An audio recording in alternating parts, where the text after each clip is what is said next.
ئەم کاتتان باش خۆشاتنەوە بۆ ڕووماڵێکی تایبەت لە بەشی کوردی دەنگی ئەمریکاوە سەبارەت بە مەراسیمی سوێند خواردنی 47مین سەرۆکی ئەمریکا. لە ئێستادا دانەڵد ترامپ سەرۆکی هەڵبژێرداوی ئەمریکا گەیشتۆتە باڵەخانەی کۆنگرێت بۆ مەراسیمی سوێند خواردنی یاسایی. لەم ڕووماڵە تایبەتەدا هاوکاران هێرۆ زەنگەنە، سیروان قەچۆ، هەروەها ساڵح دەمیجار پێکڕا ئەم ڕووماڵە تایبەتەتان پێشکەش دەکەین. هاوکاران سپاس بۆ ئامادەبوونتان. سیروان با لە لای تۆ دەست پێ بکەم لەگەڵ ئەوەدا کە چاوەڕوان دەکرا ژمارەیەکی بێشماری خەڵک بە سەدان هەزار کەس بەشدار بن لەم مەراسیمی سوێند خواردنە یاساییەدا. چەند کەس بەشدارە ئەوەی کە تۆ دەیبینی؟ گەلێک سپاس بڵێن سلااف بۆ تا و هەفکارێن من و هەروها بینەرێن دەنگی ئەمریکا لە هەر دەرێک و تەماشە دەکردنەوە بڵێن بریار بوو کۆ ئەف ڕۆژێکە مەزم بە سەد هەزاران خەلکی vێدەکەی ئامادە بن لێژبەر بۆ وەکو هونژی دەبینەوە vێدە قاکەم داخەن بەرف دوبارە جبر ئیرۆ ڕۆژە گەلێکی سار لەڤێر لە واشنگتۆنا پایتەخت بریار هاتەستەندن ینی تیمە سەرۆک دانالد ترامپ بریار ستند بۆ مەراسیم ڕێوڕسمێن سوندخوارێنێ ببن ناو باڵەخانەیە کۆنگرس لە پشمە وەکو تەژی گوت بڕاستی بەری ڤێرن وێ ڕۆماڵکردنا ڕاستەخۆشی ئەم لە دەرڤە بوون نێزیکتر بوون هەنێک خەڵکە بوون هەنێک ئالیگرن ترامپ هەبوون هەنێک کەس چەند کۆلانان هەبوون ینی ئەزگارن بێژن بسەدان کەس هەبوون نەوەکو بۆ دەهاتە چاوەڕێکردن ژبەر وێ سەدەمێ ژبەر بۆ ڕۆژ گەلێکی ڕۆژەکە سارە و دەهەمان دەمێدە ژبەر گوت چالاکی و پیرۆزباهی ji dervey avahiya kongresêtinene dîsejî ez bawer dikim divê qonaxa gava got Trump gihiştiye balaxaneya kongresê wê hinek xelk alîgir û piştgirîn wî ji derve hebin lê hejmar gelekî biçû çikin beramber bi ewên ku dihata çaverêkirin balên. سیروان میوانە گرنگەکان لەسەر ئەستی گیان کێن ئەلبەتە وەکو ئاماژەی پێدەکرێ ژمارەیە لە سەرۆکەکانی ئەمریکا بەشدار دەبن لەم مەراسیمی سوێند خواردنە یاساییەدا ئەدی لەسەر ئەستی گیان بله بلن یعنی اف مراسم سوندخوارنا سروک امریکی نیشاندارکش بۆ پرۆسێسا vەگوهستنا ئاشتیانەیە دەسەڵات لە ئەمریکا ئەمریکا دوێ ڕۆژێدا هەژمارێکە مەزن خەلکێن سەرانسەری ئەمریکا و سەرانسەری دنیایەتینن گەلێک سەرۆکۆمار و سەرۆکۆزیر یەن کەڤن و وەکو تەژی گۆڵ بەڵێنیان ئەمریکیژی بخوا بەشدار دەبن وێ هەلبەت هەنەکەنە ژبەر و ئەف چالاکی هاتن بچووکردن دە ڕۆژا داویدە هەنێک هاتن بەتاڵکردن لێ هەژمارێک سەرۆکێن یاگەرنە سەرۆک بژی جیگرێن سەرۆکان شتن وڵاتە وێ ئامادە ببن ژبەر و ئەف ڕۆژ وەکم گوت ڕۆژەکە سمبۆلیکە و نیشانە vەگوهستنا دەسەڵاتەیە لە ئەمریکا بڵێن دەستخوازم بێژم کۆ بەری سوندخوارنا سەرۆک 47 ترامپ وێ سوندخوارنا جیگرە سەرۆک جی دی ڤانس دەست پێ بکە و ئەوژی پرۆسێسەکە وێ دهندرێ باڵەخانەیە کۆنگرسێدا پێکۆرە بەڵێ ینی وەکو جەنابە داماژۆ پێکرد سیروان سەرەتا جێدی ڤانس جێگری سەرۆکی ئەمریکا سوێندی یاسایی دەخوا لە بەردەم دادوەرانی دادگای باڵای ئەمریکادا و دواتریش دانەڵد ترامپ بە هەمان شێوە لە بەردەم هەمان دادوەراندا ئەو سوێندە یاساییە دەخوا ئەلبەتە دوای سوێند خواردنی یاساییەکەی دانەڵد ترامپ وتارێک پێشکەش بە گەلی ئەمریکا و بە جیهانیش دەکا هێرۆ چه جۆرە زانیاریەکمان لایە لەسەر وتارەکەی سەرۆک دانەڵد ترامپ؟ بەڵێن بێگومان وتارەکەی هەموو زۆربەی کات وتارەکانی سەرۆکایەتی لەو ڕۆژەدا لە ڕۆژی سوێند خواردنا زیاتر جەختکردنەوە دەبێت لە یەکڕیزی لە ڕێکخستنەوەی با بڵێن هاوڵاتیان ئێمە دەزانین هەڵمەتێکی توندی هەڵبژاردنەکان بەڕێوە دەچێت لە کاتی هەڵمەتەکانە یعنی هێرش دەکرێتە سەر سیاسەتەکانی یەکتر و هەڵمەتەکان توندە و جۆرە دابەشبوونێک لە نێو هاوڵاتیانە دروست دەبێت کە ئەمەش لە هەڵبژاردننی ڕابردووە بە تەواوەتی بینیمان لە هەڵبژاردنەکانە ئێمە بینیمان لە میانی هەڵمەتەکانی هەڵبژاردنە ئەلبەتە بینیمان بە جۆرێک هێرش دەکرایە سەرێک لە دبیتەکانە لە یعنی زۆر هێرشی تند ئەکرایە سەرێک وای لێ دێ کە چۆنەڵی هاوڵاتیان لە ئەمریکا بە تەواوەتی دابەژە بن بەڵام ئەم ڕۆژە گرنگەکەی لەوەدایە وتاری سەرۆک لەم ڕۆژەدا گرنگەکەی لەوەدایە کە ئێمە ئەو قۆناغە بەجێ ئەهێڵین ئەچینە قۆناغێکی نوێەوە قۆناغێکی نوێش پێکەوە کارکردنە هەمووان لەژێر سایی یەک دەسەڵات و یەک سەرۆکدا پێکەوە کارەکەن و زۆربەی چاوەڕوانەکرێ وتارەکەی دانەڵد ترامپیش خستە ڕووی با بڵین ئامانجەکانی بێت بۆ 4 ساڵی داهاتوو و هەروەها باز لە قۆناغێکی نوێ بکات و بەوە دەچێت کە باز لەوە بکا کە قۆناغی داهاتوو بێگومان ئەو هەروەکەوەی کە پێشتریش دەختی لێ کردوێتەوە قۆناغێکی باشە بێ بۆ ئەمریکایەکان هەمیشەکە ئەم قسانی کردو و پێی وایە کە دەتوانێت ئەمریکا بەرەو پێش بێت و ئەو 4 ساڵ وەک ئەو دەڵێت ناخۆشی کە ئەمریکایەکان بەڕێوەیان بردووە نەمێنێت و قۆناغێکی نوێ بەڕێ بکات. ئەلبەتە ئازیزان هەر تەنها وەکووە بیرهێنانەوەیەک چاوەڕوانی ئەوەی کە دانەڵد ترامپ سێردی یاسایی خۆی بخوا وە دواتریش وتارێکی تایبەت پێشکەشکە بە گەلی ئەمریکا و بە جیهانیش هەر لەم ڕووماڵە تایبەتەدا دەقی ئەو وتارە پێشکەش دەکرێت. ساڵح دێمەلای تۆ لە ڕوانگەیە لە ڕووە مێژوویەکەوە مەڕاستیمی سوێند خواردنی یاسایی سەرۆکی ئەمریکا گرنگیەکەی لە چیدایە؟ بەڵێ بڵێن ئەم دەزانن ینی ئەگەر تشتێکی گەلێکی باڵکێشە ینی ئەوە سۆندخواردن مەراسیمên سۆندخواردنê di destûra Amerîkayê da beşê sondxwarinê tiştekî ku divê pêgirî pêwerekirin yanî em vegerin di nêzîkî di 105 salî berê heta roja îro beşê sondxwarinê bixwe ew rista tenê ku dibêje ez son dixwim ku ez ê destûra em wek bîn karûbarê xwe wek serokê Amerîkayê bi emanet pêk bînim û ez ê di hemû şiyanên xwe da bihêlim ku destûra Amerîka parastî abêjin berevanî û piştgiriya destûra Amerîkayê bikim. Ev beş wekû pêgiriyeke destûrê Amerîka da beşê duyem ew jî gotara sondxwarinê ye ewan bi xwe di destûrê de nehatiye lê piştra bûye wekû erfekê ku her serokek ew dike. Em dizanin serokê yekemê Amerîkayê George Washington yanî gelekî Kurd axaftina xwe pêşkir 135 weşe bûn axaftina wiya sondxwarinê. Belêm di demekê da ku serokekî wek William Harrison ku 2 ساعتان زیاتر نزدیک 8000 وشه خفتنا خو پیشکش کرد gelek behsavê dikin ku piştî mehekê ji sermayê ji limonyayê canê xweş destayê yanî gotara sondxwarinê bixwe ne hindirê destûrê de nehatiye şîrovekirin ka divê çawa be dirêj vekin be çi be lê yên ew bernameya serokê bêhtir lê sondxwarin bixwe risteke tenê ye û divê her serokek bibêje û ji dîroka Amerîkayê heta roja îro jî ev gotar her dem hatiye gotin û giringiya xwe ji vê yekê dibe ji ber çawa yanî ew sozeke ji bo xelkê Amerîkayê yanî îro sondxwarina serokê Amerîkayê sozekek îmzekirina wê girêbestê ye di navêna serokê Amerîka û xelkê vî welatî da bi awayekî fermî dibe serok nabe serok eger wê sondê nexwe wê sondê dixwe wê demê ew girêbest û ew soz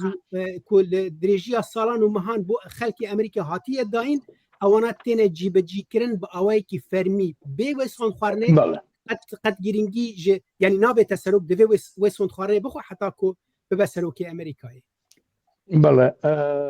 بینەرانی عزیز سرشان ڕادێکێشم بۆ ئەم ڕۆمەڵە تایبەتە هاوکارانم هێرۆزەنگەنەوە سیلوان قەچۆ هەر یەکە راپۆرتێکی بۆ ئامادەکردووی بۆ ڕەهەندی جیاجیا باسراوە لەو راپۆرتانەدا سەرەتا دەچینە راپۆرتی سیلوان قەچۆ ئەوبەتە زانیاریەکان ئێجگار زۆرن لەسەر مەڕاستیمەکانی سوێند خواردنی یاسایی سەرۆکەکانی ئەمریکا بۆ نمونە پرۆتۆکۆڵەکانی ئەم مەڕاستیمانە چۆن دەبن و چۆن دەستی پێکردووە بۆ چۆن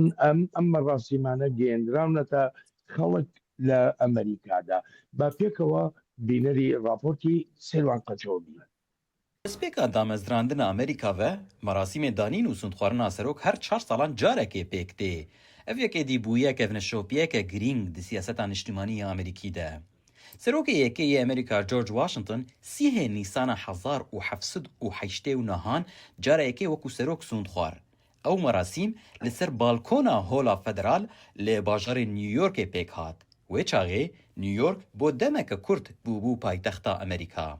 Lê piştî wê û bişûn de hemû merasîmên sondxwarinê serokên Amerîkî di çarê Adarê de her 4 salan pêk dihat. ev jî sala 1937 hate guhertin. Piştî ku Kongresê guhertinek li destûrê zêde kir. Têde roja danîn û sûndxwarina serok bi fermî 20 meha yekê hate destnîşankirin. Thomas Jefferson yekem serok bû ku li Washington DC wekû serok sûndxwar. Piştî ku paytext bi fermî bû Washington. Piştî Jefferson bi 28 salan an ku çarê adara 1829 Andrew Jackson cara pêşî bi awayekî vekirî li pêş avahiya Kongresê wekû serok sûndxwar. Rêwresmên danîna serok bi wî şêweyî man heta sala 1925 dema ku sûndxwarina serok Calvin Coolidge cara yekê ser radyo bi awayekî zindî hate weşandin. Di dema serokatiya Franklin Roosevelt ya duwem de bû gafa ku merasîmên sûndxwarina serok êdî di 20 meha yekê de hate kirin. Sal 1937 bû. Piştî wê bi 12 salan an ku sala 1949 cara yekê sûndxwarina serokê Amerîkî li ser televîzyonê hate weşandin. Ew sûndxwarin ya Harry Truman bû. Tevî ku di destûrê de nehatiye gotin, lê êdî bûye beşek ji kevneşopiyê ku serokê nû di vê rojê de gotarekê pêşkêş dike. Ew tê de plan û ajendeya xwe ji bo 4 salan ji gelê Amerîkî re nîşan dide. So help me God. Congratulations, Mr. President. خۆشەویستان راپۆرتێکی تایبەت بوو سێوان قەچۆ لە بەشی کوردی دەنگی ئەمریکاوە ئامادەی کردبوو. سێوان شتە هەرە سەرنج ڕاکێشەکان لە مەراسیمی سوێن خواردنی سەرۆکدا کە هاتبێتە ئارە چی بوو؟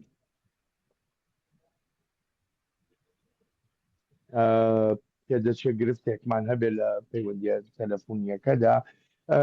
ساڵح بە پرسیارێک لە جەنابەت بکەم. ئەلبەتە بەپێی ئەو شتانی کە هەڵواسراون هەموو ئاماژە بەوە دەکەن کە دەڵێن 60مین مەراسیمی سوێند خواردنی سەرۆکایەتیە لە واشنگتن. بەڵام ئێمە 47 سەرۆکمان هەیە. جیاوازی ژمارەکە لە چیدایە؟ بەڵێ جیاوازی ژمار ینی بەر gelek serokên Amerîka hene ku bêhtirî carekê bûne serokî. Yani hejmara serokan kêm e pir serokên Amerîka hene ku di caran bûne serok û em Donald Trump bi xwe jî wa bûye. Yek ji kesên hene ku amade bûn em bibêjin mînakên ya roja îroyê ku bêhtirî termekê di bîtirî 4 salan bûne serok û hinek ji wan bêhtirî vê jî bûn. Em dizanin her çendî di dema destpêkê da George Washingtonê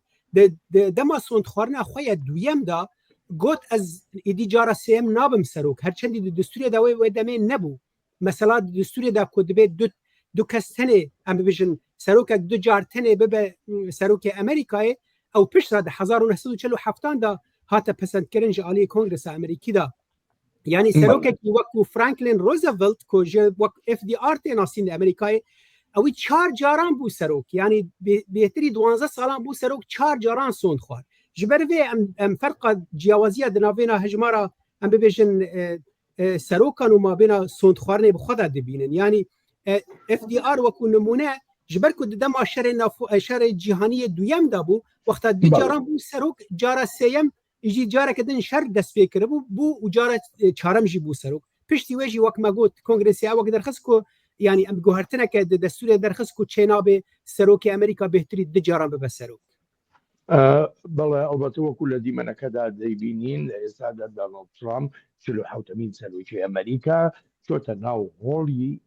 کۆنگرێسی ئەمریکا و مەراسیمی سوێن خواردنەکەی دەست پێ دەکا. بەر لەوەی بینە سەر مەراسیمی سوێن خواردنەکە و وتارەکەی دۆناڵد ترامپ هێرۆزەنگەنە لە بەشی کوردی دەنگی ئەمریکاوە راپۆرتێکی تایبەتی بۆ ئامادەکردوین لەسەر بنچینەی وتوێژەکەی لەگەڵ ئانیتا مەکبڕای کە ئەکادمیستێک و بەرپرسێکی پێشوو بۆ لە کۆشکی سپی بە پێکەوە بینەری ئەو راپۆرتەی هێرۆزەنگەنە بین سەبارەت بە گرنگی دیموکراتیانەی مەراسیمی سوێن خواردنی سەرۆکی ئەمریکایە. مەراسیمی سوێن خواردنی سەرۆکی نوێ و دەست بەکاربوونی بەڕێوەبەرایەتی نوێ هەر 4 ساڵ جارێک لە 20 مانگی یەکدا تەنها شتێکی سیمبولی نییە بەڵکو نیشاندانی بەها دیموکراسیەکانی ئەمریکایە بە جیهان. مەراسیمی دەست بەکاربوونی سەرۆک و جێگیری سەرۆکی ئەمریکا لووتکەی ئەو پرۆسە سیاسیە کە ئەمریکایەکان و دیموکراسیەکەمان بۆ هەڵبژاردننی سەرکردەکانیان بەکاری دەهێنن. جا ئەمە شتێکە کە هەموو لایەنەکان بە کۆماری و دیموکرات و سربەخۆکانەوە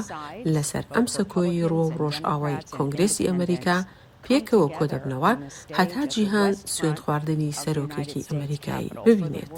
ئەم پرۆسەیە زۆر بە گرنگ دادەنرێت بۆ ئەوەی تەنانەت پاش هەڵمەتێکی هەڵبژاردننی تونند و دابەشبوونێکی زۆری سیاسیش جەخت بکرێتەوە لەسەر گرنگی گواستنەوەی دەسەڵات بە شێوەیەکی ئاشتیانە. خاتو میکبرایت کە لە 3 بەڕێوەبەراتی جیاوازی ئەمریکادا کاری کردووە هەڵبژاردننی ساڵی 2000 بە نمونە هێنایەوە. لەو هەڵبژاردنەدا ئالگۆر و جۆرج بوش بەهۆی ئەوەی دەنگەکانیان لە ویلایەتی فلۆریدا بە ئاستەم جیاوازی هەبوو بۆیە دادگای ویلایەتەکە بڕیاریدا دەنگەکان بەدەست لە تەواوی ویلایەتەکەدا بژمێردرێتەوە. بۆ هۆیەوە چەند هەفتەیەک ڕاگەیاندنی ئەنجامەکانی هەڵبژاردن دواکەوت تا ئەو کاتەی دادگای باڵای ئەمریکا لە 12 مانگی 12 بڕیاریدا پرۆسەکە ڕابگیرێت. ئەمەش ئەمریکایەکانی بە تەواوەتیدا بەش کرد. ئەمەش دۆخێکی سەخت بوو کە سەرۆک جۆرج دەبلیو بوش تیایدا دەست بەکار بوو. لە گوتاری دەست بەکاربوونەکەیدا هەوڵیدا نیشانی بدات کە کەسێک کە یەکریزی دەوێت نەکدا بەشبوون لەگەڵەوەشدا دەشیزانی خەڵکانێکی زۆر دەنگیان پێنەداوە. لە سەرەتای دامەزراندنی ئەمریکاوە مەراسیمی سوێند خواردنی سەرۆکەکان بە گرنگ دانراوە هەر لە سەرۆک جۆرج واشنگتنەوە کە لە ساڵی 1789 لە پایتەختی ئەو کاتەی ئەمریکا لە نیویۆرک لەسەر پلیکانەکانی هۆڵی فیدراڵی لە مانگی 4 سوێندی یاسایی خوارد. بەڵام ئەمڕۆ ڕێوڕسمەکان گۆڕاون و کاتەکەش گۆڕاوە نەریتی تریش بۆ ڕۆژەکە زیاد کراوە. بێگومان ڕێوڕسمی سەرەکی بریتیە لە سوێند خواردنەکە لە بەردەم کۆنگرێس. بەڵام ڕۆژی دەست بەکاربوونەکە بەیانیەکەی شتێکی تریش بووە بە نەرید لە وڵاتەدا. ئەویش ئەوەیە کە سەرۆکی نوێ و جێگیری سەرۆکی نوێ بەشداری لە ڕێوڕسمێکی ئاینیدا دەکەن لە کڵێسای سەینت جۆن کە ڕێک بەرامبەر کۆشکی سپیە و پێدەوترێت کڵێسای سەرۆکەکان. دواتریش کاروانی سەرۆکی نوێ و خانمی یەکەم بۆ کۆشکی سپی بەڕێ دەکەوێت و لەلایەن سەرۆکی لەسەر دەرچوون و خانمی یەکەمەوە میوانداری دەکرێت و پاشان پێکەوە بەرەو کۆنگرێس دەڕۆن بۆ مەراسیمی سوێند خواردن. وەک ئەنیتا میکبرایت دەڵێت لە کاتێکدا کە ڕێوڕسمەکە بە تێپەڕبوونی کات گۆڕاوە بەڵام پەیامی سەرەکی وەک خۆی ماوەتەوە ئەویش ئەوەیە سەرڕای جیاوازیە سیاسیەکان خەڵکی ئەمریکا یەک دەگرێتەوە بۆ ئاهەنگگێڕان بە بۆنەی هەڵدانەوەی لاپەڕەیەکی نوێی سەرکردایەتی. هێرۆ زەنگەنە دەنگی ئەمریکا.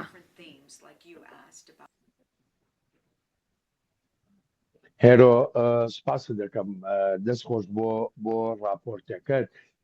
مەراسیمی سوێند خواردنی یاسایی وەکو پرۆتۆکۆڵ ئەمە چ گرنگیەکی هەیە بۆ دیموکراتی لە ئەمریکادا؟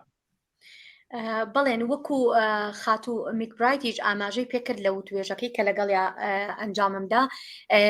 گرنگیەکەی لەوەیە کە نیشاندانی ئەم ڕۆژەیە بە جیهان و هەروەها هەروەکو پێشتریش ئاماژەم پێکرد یەکخستنەوەی خەڵکەکەیە. بەڵام لەلایەکی ترەوە ئەمە وەکو پرۆتۆکۆڵێک با بڵین کۆمەڵێک گۆڕانکاری دێتە ئاراوە، یعنی ئەمە ئەزانین لەم ڕۆژەیە تەواوی بەڕێوەبەرایەتێکە ئەگۆڕێ، ینی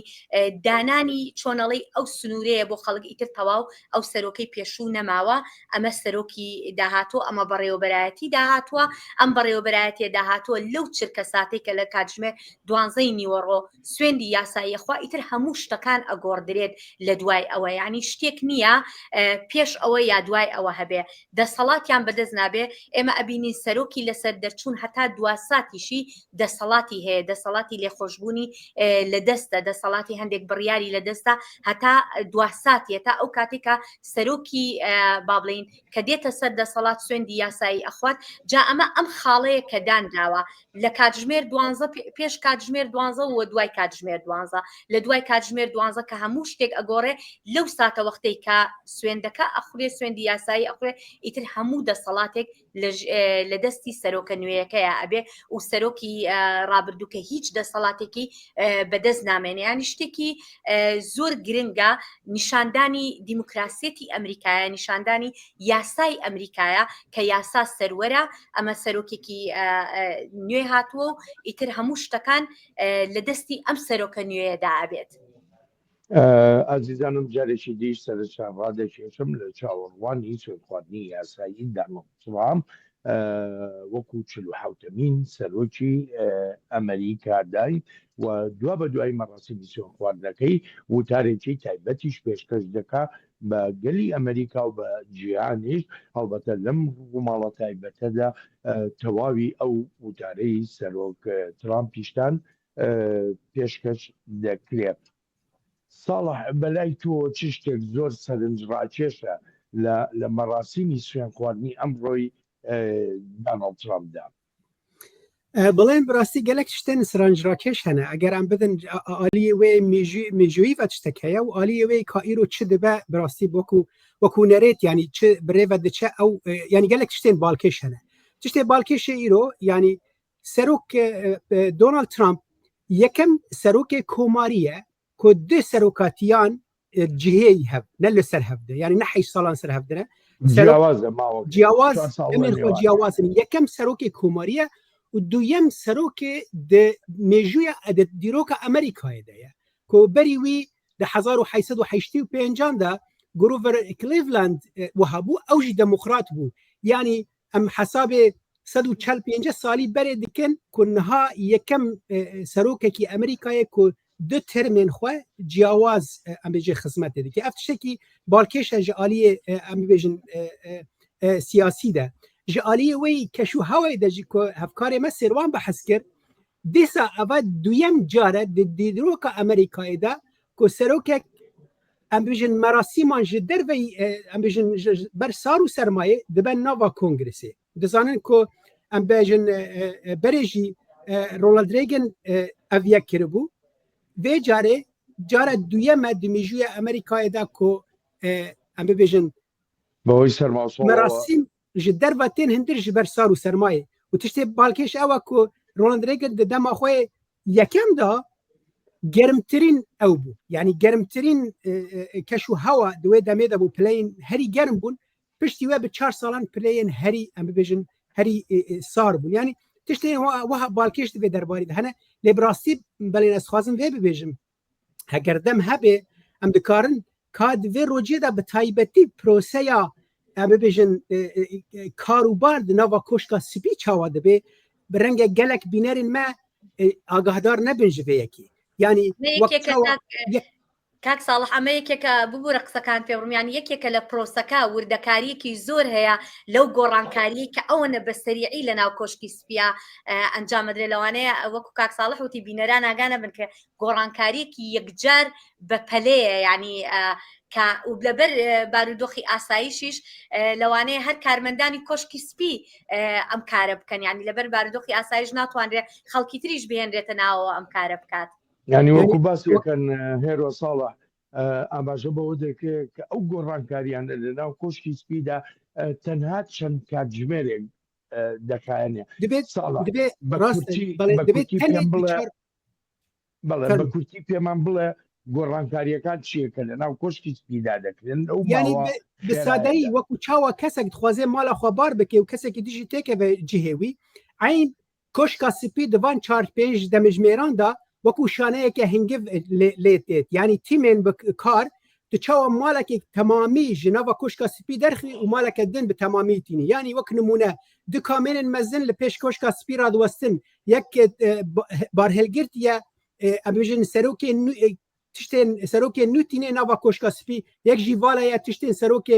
em bêjin berê ku em dikarin vê derbade bêjin ji koşka spî derdixe di vê 4-5 saeta da ji firçeya diran da bigir heta textê razanî her tişt divê birêk û pêk bê li gor pîvanên em bibêjin serokatiya ew ê bê Amerîkayê bê yanî wek medît jî wek îro destpêkê da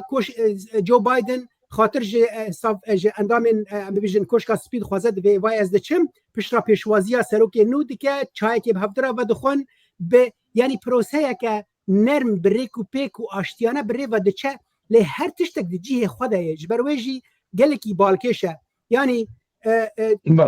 her serokek bê divê biçe wek bê pêşwaziya wî berê bibe wekû mîvan pêşwaziya wî bibe çayekê bi hev re vexwin pişta ev nîşana aştiyaneya demokrasiya Amerîkayê ye بەڵێ سەرۆکی پێشوو وە سەرۆکی نوێی ئەمریکا دوای چاخواردنەوەکەیان لە کۆشکی سپی بەیەکەوە دەچنە باڵەخانەی کۆنگرس. هێرۆ یەکێ لەو کارانەی کە لە کۆشکی سپیا ئەکرێ تەنانەت دیکۆری ژووری ئۆڤڵ ئۆفیس یا ژووری فەرمی سەرۆکی ئەمریکا ئەوەش دەگۆڕێت. بەڵێ بێگومان ئەمەش ئەکەوێتە سەر سەلیقەی سەرۆکەکە. بەڵێن جاری وا هەیە تەنانەت گۆڕانکاری لە پەردەکانی شاعکرێ، جاری وا هەیە گۆڕانکاری تەنها لە قەنەفە و با بڵین مێزوشتەکانە ئەکرێ. ئەمە کەوێتە سەر سەلیقەی ئەو سەرۆکەی کە دێت لە دوای خۆی ئەوێت چۆن بێ دیکۆرەکە، بەڵام بێگومان گۆڕانکاریکی زۆر ئەکرێت و یعنی بەرچاوترین گۆڕانکاریش لە ئۆڤڵ ئافیسەوە بێکە یەکێکە لە شوێنەکانی زۆر گرنگە بۆ سەرۆکایەتی ئەمریکا. ئەمجا لە گۆڕانکاریەکانی تر بەڵێ بێگومان گۆڕانکاریکی زۆر لەوێژ ئەکرێ. بەڵێن حەزەکەم ئەگەر دەرفەت هەبێ پێش ئەوەی سوێن خواردنەکە دەست پێ بکە، من هەندێک باسی لە شتەکانی تریش بکەم. ینی نەریتەکە تەنها ئەمە نییە، کۆمەڵێک نەریتی تر هەیە. ئەگەر ئێمە ئەم بەیانیەوە چاودێری شتەکانمان کردووە دەبینین کۆمەڵێ نەریتی تریش هەیە کە بە پرۆسەیەکە هەمووی لەسەر بنچینەی ئەو کاتژمێر 12 نیوەڕۆیە بەیانەکەی دانراوە و ئێوارەشی لەسەر بنچینەی ئەوەی سوێن خواردنەکە کەی تەواو دەبێت لە دوای ئەوە دانراوە. ینی کۆمەڵێک شتەکە یاسایی نین، بەڵام هاتۆتە ناو نەریتی ئەمریکاوە و بەپێی نەریت ئەم شتانە ئەکرێ. یەک لەوانە ڕۆشتنی سەرۆکی نوێ و جێگرەکەیەتی بۆ کڵێسای با بڵین بەردەم کۆشکی سپی یاخود کڵێسای سان جۆنز لە بەرامبەر کۆشکی سپێ پێڵن کڵێسای سەرۆکەکان دەچنە ئەوێ لەوێ نوێژ و نزای خۆیانەکەن، پاشان ڕۆشتنیانە بۆ بلێر هاوس، پاشان ڕۆشتنیانە بۆ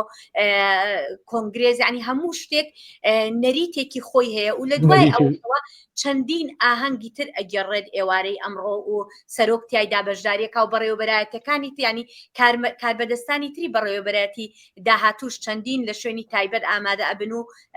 بەشداری لە ئاهەنگەکان و ڕێوڕسمە فەرمی و نافەرمیەکانەکەن. زیاتریشی ڕێوڕسمەکان نافەرمین، بەڵام ڕێوڕسمێکی نەریتین لە ئەمریکا. ساڵح مەراسیمی سەماکردنی سەرۆک و خانمی یەکەمی ئەمریکا مەبەست سەرۆکی نوێیە، لەوێدا کۆتایی بە مەراسیمی یاسایی سوێن خواردنەکە دێنە ئەو مەراسیمە تایبەتەیە ئەو پرۆتۆکۆڵە تایبەتانەی کە ئامادەکراون بۆ ئەمڕۆ. بەێ ینی ئەوەش بەر حتا دەرەگییا شەوێ درێژ دکە ئیدی ڕۆژە دژی دەبێت سەرۆک بفەرمی دەست بە کارێ خۆ بکە. هەرچەندی کۆ ئەم دەزانن دۆنالد ترامپ دۆهدا خەفتنە خۆیان بەری سۆند خواردنێدا ئانی زمان بۆ ئەوێ ڕۆژە یەکەمدا دەست بکار بکە. ینی باڵکێشە وی ترامپ هەمی کاری خۆ ئیرۆ بڕێک و پێکی بکە، هەمی شاهیە ئەبێژن سەماوەندا کو ئەگەر ئەم بکار بینن زمان یا سۆند خواردنێ پێک بینە و پشتڕژی لەگەل خانەما یەکەم سەمایەژی بکە و ئەو سەماین ینی کوێل سەراسەری ئەمریکای ژوارەنگەڕاندن نەتەنێ لەوێ دەرێ لە واشنگتن پایتەختژی پشتی بەشداربوونا دوێدا دیارە ئەوێ دەست بە کاری خۆ فەرمی بکە بەریک و بچەرازە. ئەچێکی دەژیت خوازم ببینم زمان دەربارێک تشتێن کۆ هێرۆ گۆتیدا ینی وەک نمونە تشتێن نەرێتن سادەین ئەم ببێژن وەکو کوتب مالێکە خۆن و دەرباسی مالێکی ینی وایت هاوس کۆشکە سپی ئەوژی وەک مالێکێش بۆ ماڵباتەکێ دەما سەرۆکەک تێ باراک ئۆباما دەما کو هاتە ئەوێ ببێژن بەری کو دۆنالد ترامپ ئەم ببێژن دەما خۆی دویەمدا ژێ کارمەندان خواست کۆ ژوار ئە ببێژن جهێکی یاریگەهەکە لیستەکان ژێ بۆ کەچێن وی ئامادە بکەن. دەما کو چوو ترامپ هاتە سەر دەسەڵاتی ترامپ ژێرە گوت ئەز وێ ناخوازم ئیدی باراک ئۆباما ئەو وەکو خۆبەخش دا هەنێک عالی دەستگەهێن ئەم ببێژن کوبی کاری بکەن. مەبەست ینی ئەو ماڵاتەیە تو چاوە بخوازی تکاری بکاری تو چاوە بخوازی تکاری بکی لە پیوانین فەرمی هەنە دەبێ ئەو تیمانە دوان 5 ساعتدا وەک مەگۆ بکار ئەبین بەلێ ژگۆ بەرسبا پر ساتە پشتی وێ ئەوێ ئەم ببێژن سەماوەند و ئەوێن فەرمی ئێن سۆند خواردنێ ئیدی فەرمی سەرۆک دەست بە کاری خۆ دکە. بەڵێ ئێستا وەکو لە دیمەنەکەدا دەیبینین جێیدی ڤانز جێگری سەرۆکی داهاتووی ئەمریکا سوێندی یاسایی دەخوا لە بەردەم دادوەرانی باڵای ئەمریکادا. هێرۆ ئەگەر بکرێ بە کورتی پێم بڵێ لەو دیمانەیەکدا لەگەڵ ئەنیتا مەکبڕاین هەر تەنها باس لە گرنگیە دیموکراتیەکانی مەراسیمی سوێن خواردنی یاسایی کرد یا بابەتی تریشە بوو لەگەڵ یا باسی بکەین. بەڵێ بێگومان باسمان لە زۆر بابەت کرد بەڵێن ئەوە دیمانێکی دوور و درێژە و لەسەر ماڵپەڕی بەشی کوردی دانراوە بۆ بینەران باسمان لە زۆر بابەت کرد بابەتەکانی گرنگی مێژووی ئەم ڕۆژە گۆڕانکاریەکانی کە لە با بڵێن بەسەر ڕۆژەکە تا هاتووە سەرەتا چۆن بوو پاشان چۆنە بێ و هەروەها باسمان لە ڕۆڵی خانمی یەکەم چاوەکان لەسەر خانمی یەکەم خانمی دووەمی ئەمریکا ئەم شتانە بە وردی لە دیمانەکەدا باسی کردووە کە پرۆسەکە چۆنە ڕۆڵی خانمی یەکەم چۆنە چونکە ئەو خۆی نووسەری دوو کتێبیشە لەسەر ڕۆڵی خانمی یەکەم لە وڵاتە یەکگرتوەکانی ئەمریکاداوە ئێستاش دەبینین ببوورە بەڵێن دیمەنەکان سەرنجی ڕاکێشام لەوێ خانمی هەمی ئەمریکا کە لە تەنیشت هاوسەرەکەی ڕاوەستا بوو شانی باسە کە بڵێن ئەمە یەکەم جاریشە لە مێژووی ئەمریکا خانمی دووەمی ئەمریکا کەسێکە بێ کە باکگراوندێکی باشووری ئاسایی هەیە خۆی بەڕەچەڵک خەڵکی هندستانە جێگری سەرۆک بەڵێ هێرۆ باسی لە ڕۆڵی خانم کرد هەرچەندەوە سەرۆک ترامپ لە ئێستادا لە بەردەم دادوەرانی داگای باڵای ئەمریکادا سوێندی یاسایی دەخوا هەتا ئەم ڕاستی سوێن خواردنی ئێستەی تەواو دەبێت و دەست دەکات بە وتارەکەی باس لە ڕۆڵی خانمی یەکەمی ئەمریکا کرێرەوە خانمی یەکەمی ئەمریکا بە یاسا یا لە دەستوردا ئەم ڕۆڵەی بۆ دانراوە هیچ شتێکی وا هەیە کە بڵێن پشتیوانیەکی یاسایی هەیە بەپێی یاسا هیچ ڕۆڵێکی بۆ دانەنراوە بەپێی یاسایی نییە بەڵام لەو ساتە چرکەی کە سەرۆک سوێندی یاسایی دەخوات ئەو بەڵێن دەبینین لە دیمەنەکان سەرۆک 47ەمین سەرۆکی ئەمریکا سوێندی یاسایی خوارد و تۆپەکان دەتەقێنرێن وەکو ڕێزلێنانێک بۆ سەرۆکی نوێی ئەمریکا بەڵێ هەر لەم ساتە چرکە لەم دەقەیەشەوە کە سەرۆکی نوێ سوێندی یاسایی دەخوا خانمی یەکەم دەست بەجێ ڕۆڵێکی نافەرمی ئەبینێت یعنی ڕۆڵێکی نافەرمی لە چیە ئەڵم ینی بەپێی یاسا ئەمە هیچ تایتڵێکی نییە هیچ با بڵێن ڕۆڵێکی نییە ناونیشانێکی نییە بەپێی یاسا بەڵام ڕۆڵێکی زۆر کاریگەریشە ینی ڕۆڵێکا کە تەواوی جیهان چاویان لەسەر خانمی یەکەمە دەست بەجێ ئیتر ئەو کارانی خانمی یەکەم دەیکات ئەو جلانەی لەبەری ئەکا شێوازی قسەکردنی شێوازی وتاردانی ئەمانە هەمووی ئەکەوێتە بەرباس و دەبێتە بەشێکی گرنگ لە سیاسەتی ئەمریکادا و لە دیمانەکەمدا لەگەڵ خاتومێک برایت زۆر باسمان لەو بابەتە کرد کاریگەریەکانی خانمی یەکەم تەنانەت بۆ سیاسەتەکانی دەرەوە تەنانەت بۆ دەستپێشخەرە مرۆیەکانی کە ئەمریکا لە وڵاتانی دەرەوە ئەنجامی دەدا یعنی چی ئەبێت ئەم دەستپێشخەریانە کە زۆربەی جار باس لەوە ئەکرێکە خانمی یەکەم بووی ئاسانترە لەبەری ڕۆڵێکی فەرمینیە بووی ئاسانترە کارە مرۆیەکان بەهاکانی ئەمریکا ئەو بەهایانی کە ئەمریکا بڕوای پێێتی بیگوازێتەوە بۆ وڵاتانی تر و کار بکە لە ڕێگەی ڕێکخراوە خێرخوازەکان و با بڵێن ئەو کارانی کە پێڵێن USA هاوکارەکانی ئەمریکا بۆ ئەوێ دەستی خانمی یەکەمی زۆرتیایە و لە ناو وڵاتیش زیاتر لەودان بە پەروەردە خوێندنەوە بۆ ئەم کارانە ینی تەندروستی مناڵان تەندروستی ژنان خانمی یەکەم هەیە خۆشی هەیە ئەڵبەتە ئازیزان وەکو لە دیمەنەکانە دەیبینین جێدی ڤانس سەرەتا سوێندی یاسایی خوارد وەکو جێگیری نوێی سەرۆکی ئەمریکا هەروەها دانەڵد ترامپ پاش سوێند خواردنە یاساییەکەی بە فەرمی بووە 47ەمین سەرۆکی ئەمریکا لە چاوەڕوانی پێشکەشکردنی وتارەکەی داین کە بڕیارە پاش بڵێن ئەسخوازم بەری ئەگەر دەرفەت هەبێ تشتێکی دن پشتی بێ ئەخافتنێژی هەیە پشتی بێ پرۆسی ئەوژی بەرکی من و نەهەفکارە مە بەحسەوەی کرد ئەوژی کاروانێک کوژی کۆشکا سپی ئەوێژنج کۆنگرسی دێ بچە کۆشکا سپی ئەوژی مێژویەکە بالکێشەیە خوازم بینەرین بەیەکێ بزانن ینی یەکەم سەرۆکێ ئەمریکای کۆ لەسەر هەسپێژ کۆنگرسی کۆشکا سپی ئەو یا تۆمەس جەفرسون بوو 1850دا وێ دەمێ يعني ام دزانن مسافت دنابینا ام ببیشن کنگرس و کوشکا سپیدا دورو بری مایل و نیوکیه یعنی دورا 2 کیلومتر زیاتری 2 کیلومترن دوی دمیدا يعني بهسبان شون بشرا دي ابنريت هدي بيش كات جيمي كارتر وقت نمونه ده 1977 ده اف مسافات همي لسر بي بشو بمشو وقت نمونه باراك اوباما نيفي وين مشو نيفي ديجي بعربيه شو يعني هناك نريتين وها او موكبه كوج كونغرس د چا کوشکا سپی براسي او شي بالکيشا واس بيجم قال لك كسن كو هاتنا بهتر جبو ويجي هاتنا نتن جبو اخافتني اما نازانین جارێ دانالد ترامپ بۆ کوچلو ئەوتەمین سەرۆکی ئەمریکا چی بڕیار داوە بە پێ دەڕواایە بە ئۆتۆمبیل دەڕوا بەڵام زۆر پێدەچێت بە ئۆتۆمبیل بڕوا بەوەی ئەو سەرماوسۆڵەی کە ئەمڕۆ لە واشنگتن هەیە بەڵێ ئەوەش هەروەکو کاکساڵ حامە بچێ پێکرۆژ نەریتێکە کە خەڵک بە تەواوی بە درێژایی ئەو ڕێگایە خەڵک ڕائەوەستێ و سڵاویان لێ ئەەکەن و کۆمەڵێک ینی با بڵێن نمایشی تریش لەگەڵیا ڕۆدا بێگومان یەکێک لە بابەتەکانی کە لەم ڕۆیە با بڵێن گرنگە ئەویش ڕۆڵی لەشکری ئەمریکاشە لەشکری ئەمریکاش بەشدارە زۆربەی شتەکان بەپێی بە شێوازێکی لەشکری ئامادەکاری بۆ کراوە بە تایبەتی باری ئاسایش ینی باری ئاسایش یەکێکە کە ئەم هەموو خەڵکە دێتە واشنگتن ئەم سەرۆکی لێبێ هەموو کەسایەتیە بەناوبانگەکانی ئەمریکا و بۆ ئەمە کەسایەتیە بەناوبانگەکانی جیهانیش لەوێ ئامادە ئەبن ینی باری ئاسایش لە واشنگتن زۆر تون دەکرێت لە هەموو شوێنەکان پۆلیس بە هاوکاری لەشکر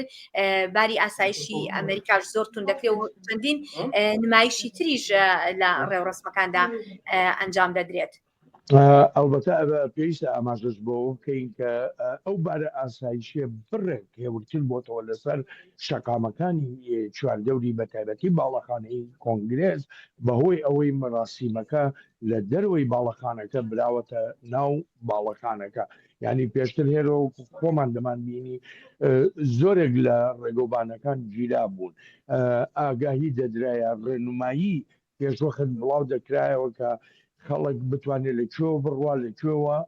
نەڕوات بەڵام سەرماوسۆڵەکە هەموو ئەو پلانانەی هەڵوەشاندەوە بەڵام ئەتوانم بڵم خەڵکی لە سەرانسەری ئەمریکا ژیانی زۆربەی خێزانەکان لە ماڵەوە ینی ئەوانەی کە لە ماڵەوە بندا ئەنیشن بە دیار تەلەڤیزۆنەکانەوە و بەڕاستەوخۆ چونکە تەواوی پرۆسەکە بەڕاستەوخۆ دەگوازرێتەوە ڕێگای کەناڵەکانی تەلەڤیزۆن تەماشای با بڵێن ئەو پرۆسەیە ئەکەن وەکو ڕۆژێکی لاتۆ ینی وەکو چۆنەڵی فیستیڤالێک کە خەڵکی چاوەڕوان ئەکرا سەیر دەکرێت لە هەفتەیەک لەمە و پێشەوە باس لەوە ئەکرێت دەبێ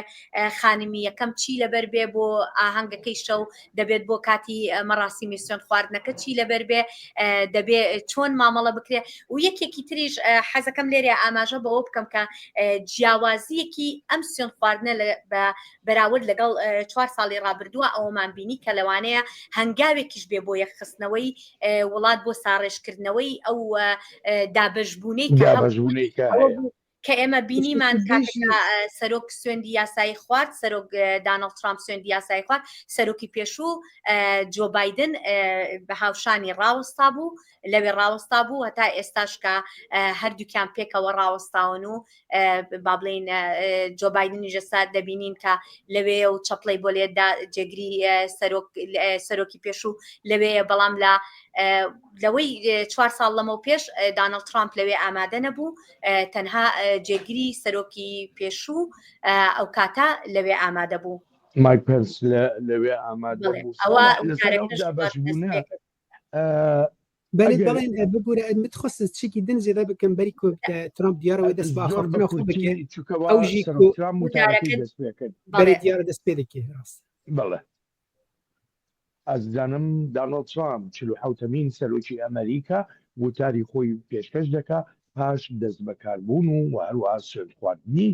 یاسایی وەکو 47مین سەرۆکی ئەمریکا با پێکەوە بینەر و جۆبیستی وتارەکەی سەرۆک دانالد ترامپی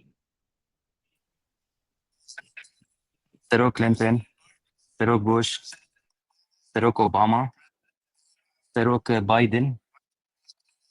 جیگرا سەرۆک هێرس و هەواڵاتیان هێژە دما زيرين يا أمريكا نها دستي بك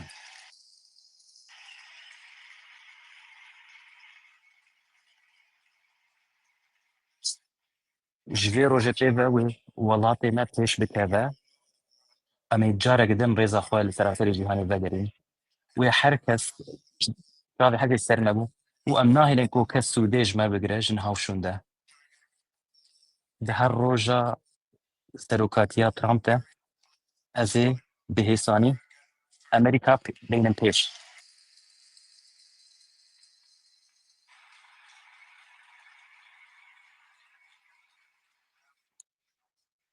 سرورياما وجارة قدن ورا فاقراندن أولا كارياما جارة قدن ورا فاقراندن وجارة قدن بعد پرويري ورا يبطانا كرن وبكار آنينا وزارة درفة وحكومة عمل دشتي وفي تشك بداوي ورا وداوي الويتي ورا كرن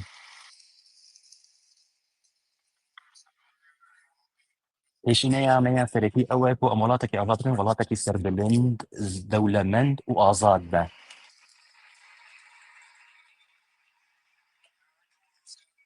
أمريكا ونيزيك به سربة ما سربة وقالك به هم بابا جهر قافي بيتر الجارة كدن برم سروكاتيه وبشراستن و از د ام دستيكا كشكتنا كمسلماني درني ويرونا هي أمريكا لسرانسري وليتو أمريكا بلاف بك أمريكا وزيدر فتي وكو باشترين شيء بكار بينا هر وقت بيتر لبي حر تشتي أمي زحمتيان راس زحمتيان ورم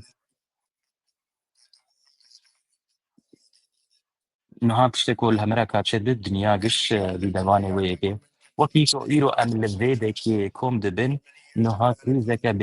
بباورية لأمريكا هي كان فاضل كو شزاين بنجهين لأمريكا قال لك سبتان بكار بين جبوكو سودي جوي كي بقولن كاسين هزار سر دبن نها كريزة كإنرجية لأمريكا هي بهمان بمي قال لك كريزن مزن وقرين لدرب أمريكا تشيد به أمي بهمان بما كو باراستنا أمريكان بكن أمي هروها باراستنا أمريكا جي مترسينش درفا بكن بتايبت أو كوتش برين كونب أواي سياسي دربا في أمريكا أمريكا نها حكومتك هي كو ريد دا وان كستانو آليكارية دا وان ولاطان آليكارية درفا لدمكي و أمريكي بخار كريستي بوي آليكارية هنا أمريكا نما بشارة بأوايكي هستان آليكاري خزمت بدا ولاتين دن لدماكو ولاتين ما بهجنا وكل نمونا أو باروفين كل ولايات نورث كارولاينا بونا تشكيكو سريوان هاتن وهروها الولايات عندن هاريكانو وباروفين كل ولايات عندن كيبون هري داوي للوس أنجلوس لكاليفورنيا آجرين فضائي بجهات هر تشكيك تشغوتينن اف آليكاريين اف آجريكون هالو إذا كتير كيرين زيانة اللي قال لك سابقين دنا واندجي قال لك سين دولة من ده قال لك سين قدي ترى قال لك جوان ها بخانينه كيف جوان ها الفيدك يروح نشكينه الرأي تشتكي بالكيشة كيف قاعد تشتكي لبعض فيدي بك وهرتنا كتابينه نوها سيستما كمان طغلانية يا قشتي هي تو نكار برسفا وان كريزين اجتماعي ين أو لكايان اجتماعي لو كايان اجتماعي بك هروها سيستما پرورده الوی ولاتی نوها ندوی آصيدية كو أمريكي تيستر بلندن وأفايا همو ورقو هرتنا إيرو فا وأف همو ورقو هرتنا وأوايكي برشاف ورقو هرتنا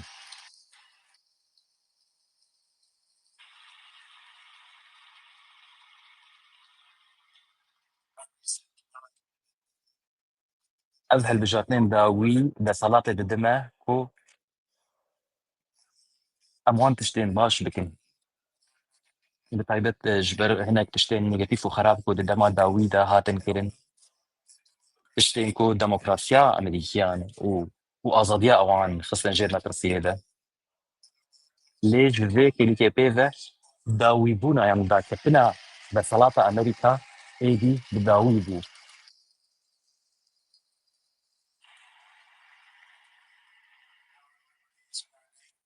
Azadiya me û çarenivîsa welatê me wê nema êdî were bin pêkirin û ji niha şûn de hêz û deselata hikûmeta Amerîkî were vegerandin. Di heşt salên dawî de ji her welat ji her serokekî bêtir ez gelek rastî gelek alozî û astengiyan hatin. Lê di heman demê de min her geşta xwe ber bi vegerandina welatê me berdewam kirin. Nekarekî zehmet nekarekî hêsan bû, zehmet bû. Lê di heman demê de min xwest ji wan kesa bêje wên ku dixwast hem azadiya min hûn jî jiyana min jî bibîstirin. Berî çend hefteyan li wilayeta ciwan ya Pennsylvania ez rastî êrişekê hatin bi guleyekê guleyek ku wextî jiyana min jî min tiştên diba. Lê jiyana me Xwedê jiyana min parast. Xwedê jiyana parast bû ez karibim Amerîka biparêzim. Amerîka careke din bikin hêzeke mezin.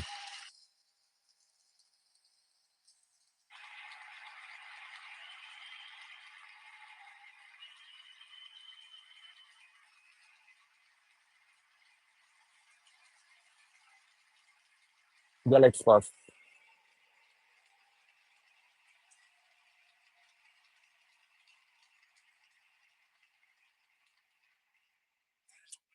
Ji ber wilo her roj li jêr desthilatdariya me, li jêr rêveberiya me ew ê welatparêzên Amerîkî bi her şêweyî kar bike ji bo ku dawî li hemû krîzan were kirin. Em ê bi zanebûn û bi mebest bixebitin da ku em dewlemendiya Amerîka li xelkê vegerînin bê cudahiyên navbera, cudahiyên olî û etnîkiyê li Amerîka. Ev roj roja bîstê meha yekê 2025 roja rizgarkirin û azadiyê yên Amerîka.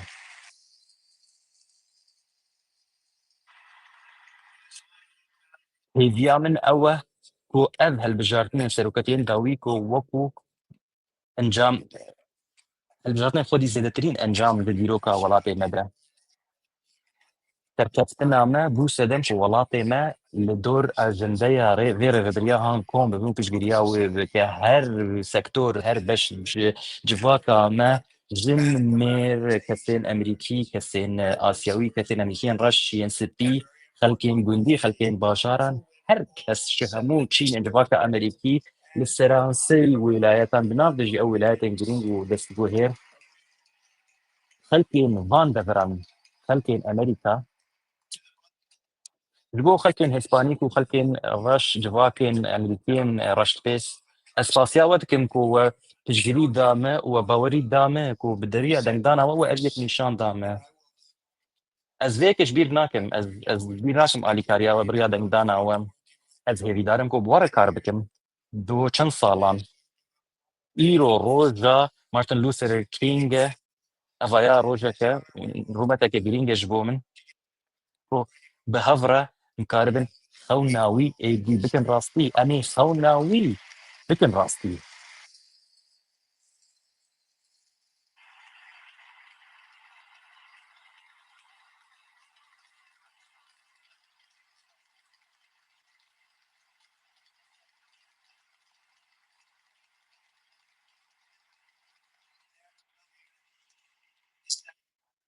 Niha yekîtî hinek yekîtî vedgere Amerîka. Bawerî û serbilindî jî ji her wextê bêtir vedgeriya ye. Tiştê ku her rêveberiya min bike wê li ser bêngeha pêşketina me be û zanîna me. Em ne destûra xweş bîr bikin, ne jî qanûnên welatê xweş bîr bikin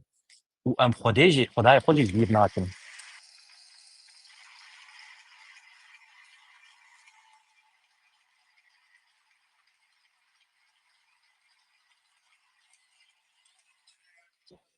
Îro ez ê hejmareke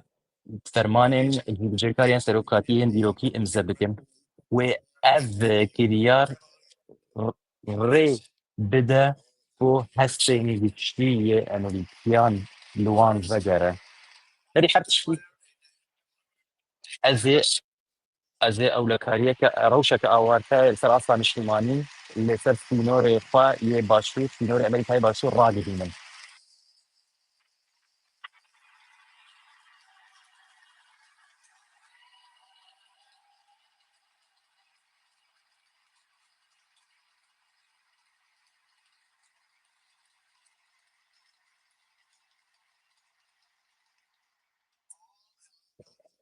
همو در باسبونا نیاسایا امریکا و دمودس ور راوستاندن امی هر و هدف توفیس که بکن قوته ده بمليونان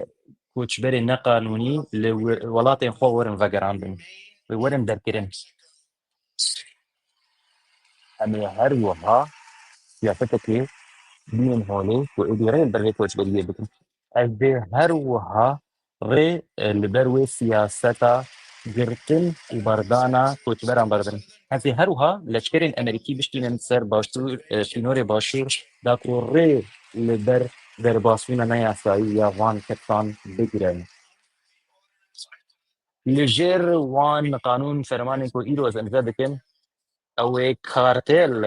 اندرفا وکو ریخستن تروریستی اندیانی ورن دست نشان کرن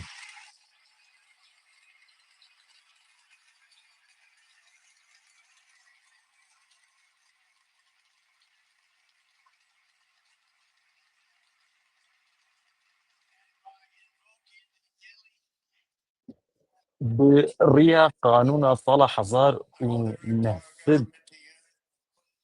وحفتينا هان أجي ري بدم دستالاتين فدرال وين فوجهي وين ولاياتان و ايدي ري لبروان جروبين توان كار بقرن اوين كل سر آخر أمريكا توانان بيبتين بناو دجي لباجار نين مزن لسرانفري أمريكا وكو كومانداري هيزن اولکاری و هيزن چکدار امریکا از دیدول ندم کو وان هزام کاربیلم جبو اولکاریا امریکا امی وی که د اصلا که در کاربیل کو حتی حنا ها کسی مدیتی تشتي وی امی وی نيري لبر رجية انفلاسيون وجرانبونا نفي كل كلام بقرن أواكو الشويتي بيتشينا لصالين داويدا في كريزة انفلاسيوني جبر رجاء خرجية بلند ويا هاي دربان نرخين وزي وانرجي هاتا هو لجبرلو هذا إيرو قانون كي انزبتن كو اوي ري بدا كامبانيان كو ايدي هين بيتر بترولي برهم بدن يعني هين بترولي بي اوايتي بيتر برهم بدن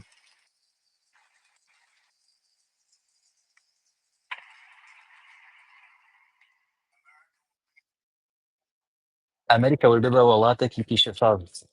جارك بن وامن تشلان شيء بكن وكو تولاتي تشكت قصة نكرية رجيا مزنيا انرجي وزيك وامريكا برهندان بده انا بكار بينن انه برهندانا خوب كار بينن امي جارك بن احتياطيين النفطي وانرجي لامريكا جارك دن فشين وامي بهلن وامريكا ايدي كاربه جارك بن وزو انرجي درب السوشان امي جارك دن بمن ولاتك الدولة من او آضا زيرين كل زير فيه مية وجارة كدن درك هذا وبس دما او لكارياما ودولة ماندياما ام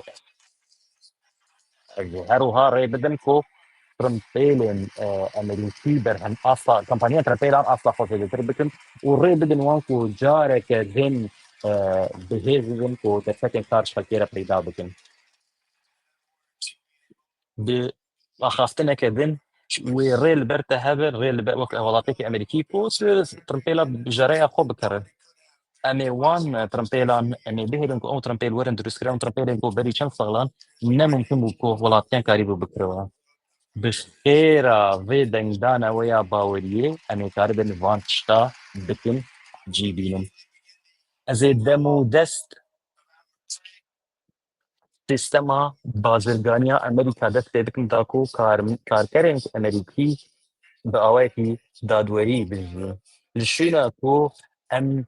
باجان دايما سر كارمند وكامبانيين خوا امي باجان وجمركي دايما سر ولاتن بياني وكامبانيين بياني بزينة بس امي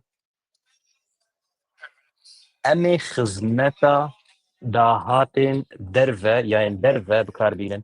و او يكوي ببقى اليكار كو اموان داهاتن جدرفه جمرتين كوم بكن و تيدا خزمتا امريكان بكن انها هيدي هيز وزيلابي وزانبونا امريكان وجارة جدن وفكران وحكومتا من وزارت يانجي بشي باش تركبنا كاري حكومتي دعم زريناه في كم صالان جهة ولدان فدراليين دستوري هذه دمودات قانونك امزاد بكم وري لبرهمو سنسوران بقرن سنسورين بربريني وجارك دن ما في يعني آزادية بربريني لأمريكا زقريني بتشستينن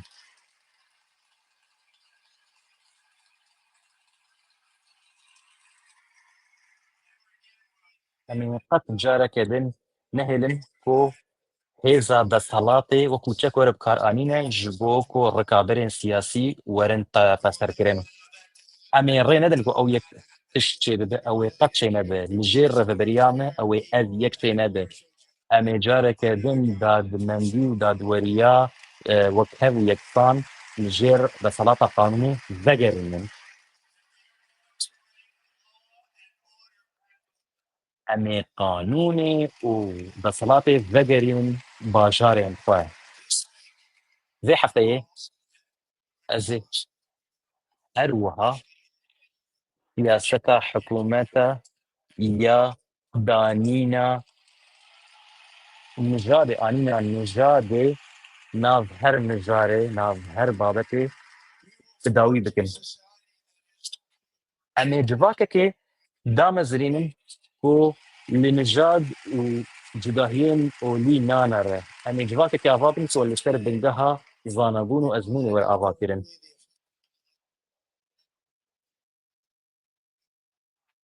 لأمريكا جنها بيفا وورا خلاتين كل شنو دو جندر هنا مي ومير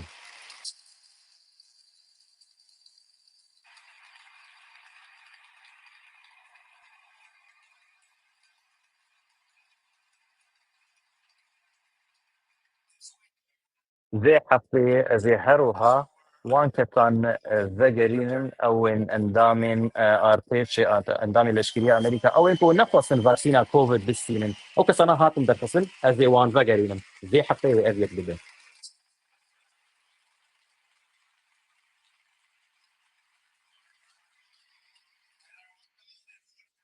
ذي هروها فرمانك امزبكن كوري لبر لتكرين ما بجرن او انكو قاري خودكن ازيريل بروان بدرم او انكو نهي هنا قانون وسياسات او كاري خودكن وهيجي مين تشكدار ازاد بش كو بالي بدن سر اركا خويات سركي او جي اواتيك برن يان تيك شكران دينا بجملين امريكا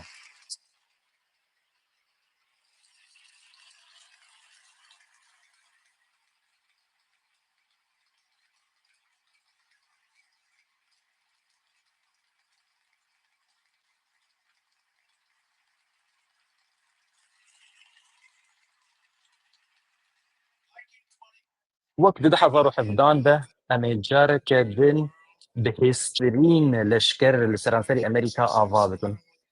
امي سركفتنا اخوان نبويه كي تفر على بيفان بدن لي هروها بداوي كرنا شرين للدرفي شي بدن امي دوي يكي سركفتنا اخوان بيفن هروها امي نهي لينك وجارة قدن شر ذلك هولي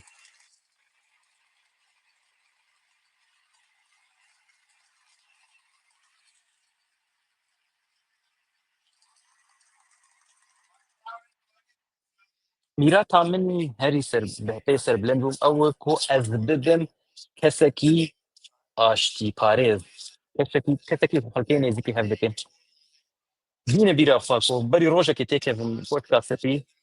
کریزە دیلان ڕۆژهەڵاتە نابین بچین مالێ خوا بچین ناو ماڵباتێ خوا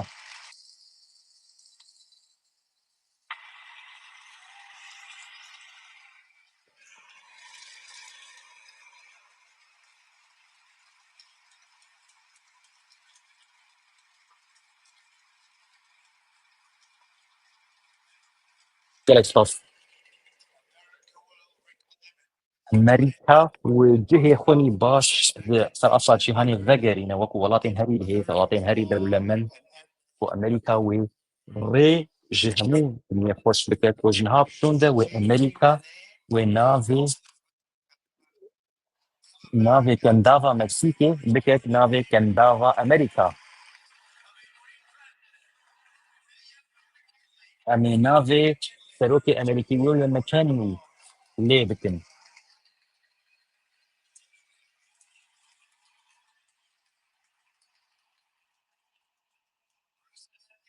Serok McKinley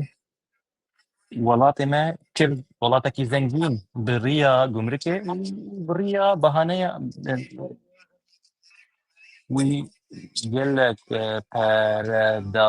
Roosevelt ku gelek tiştên baş ava bikin yek nav wan dijî kanala Panama ku bi şêweyekî şaş hate dayîn bo welatê Panama. Amerîka gelek pere li ser wê projeyê gelek pere xweş li ser çi projeyên din ji di encama wê de sîh û heft kes hatin gotin me gerek ev diyarî nehatiba dayîn. Panama jî soza xweşkan dî soza xwe pêk nanîne rêkeftinek me hebû peymanek me hebû lê ew yek li ber hatiye girtin niha keştiyên Amerîkî bi awayekî yeksane danûstandinê serêdil geliyana dîkte hawayî yeksane gel wan nayên kirin di nav de jî hêzên deryayên Amerîkan li aliyê din hêzên Amerîka hêzên Çînê kanala Panama bikar tînin baştir ji hêzên Amerîkî derwilo em ê kanala Panama careke din vegerînin.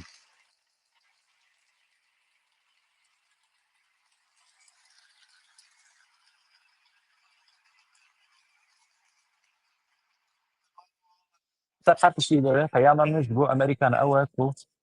ku niha dema wê yekê ye ku em piştgiriyê bidin dilêriyê û rê bidin ku ew Amerîka vegere cihê xwe yê baş e ku Amerîka tê de bigihêje asta herî dilin ji serkeftinê ew ê rê bermeneyê girtin em ê neyên tirsandin em ê her tiştî bikin ji bo ku nexweşî negihêjin zarokê me saxlem bin em ê bihêlin ku carek din Amerîka wekû welatekî pêş dikeve û geş dide mêwanêkan vegerîne em ê bi şêweyekî bajar û şarên xwe ava bikin ku asoyekê nû xwe re bîne Amerîka em ê pernûsekê ji Amerîka re pê bikin ku astronot berê xwe bidin ezman û herin li wê dekê karên baş bikin bi nav sfêra de cihên din.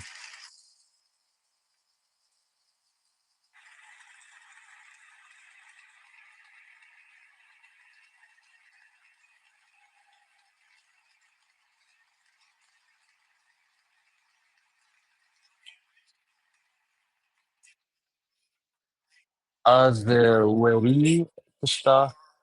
herî baş e ji bo welatê me niha welatê me xwedî azwer û daxwaz ji her wextê bêtir her welatî bêtir Amerîka wê rê bide karsazan û kesên xwedî hizbên baş ku em piştgiriya wan bidin Amerîka wê her wiha bangê li wan kes da bikin ew kesên ku alîkariyê dikin Amerîka da bapîrên Amerîka banga wan bû ku ev barzanîna mezin bikin yek ji cihêztirîn û serkeftirîn komarên ser rûyê erdê. Amerîka bi hezarên mîlan li erda nexweş coğrafiyek nexweş û hişk û her wiha beyaban û şa وقال لك جهندن لفرنسي امريكا بتايبت لالي روجافاي امريكا ري لبر هجاريه قلت وبيش قسطن برور او الكتريك برويتي و او قشه بيدان لوي بيدا كل كو بو سدم كو ظانينا مروفان تيخ خزمتا باشكرنا روشا مروفان تشتكنا يكو عم نكارم بكن تخوتنا يكو عم نكارم بجيبينن قال لك خلكي باور ذكر كو نممكن كو جارك دن از وكو كامبينه كذجرة سياسي بكن لوكو هندبين فا دي سجي الزجريا مش برضو خلفي امريكي اخذنا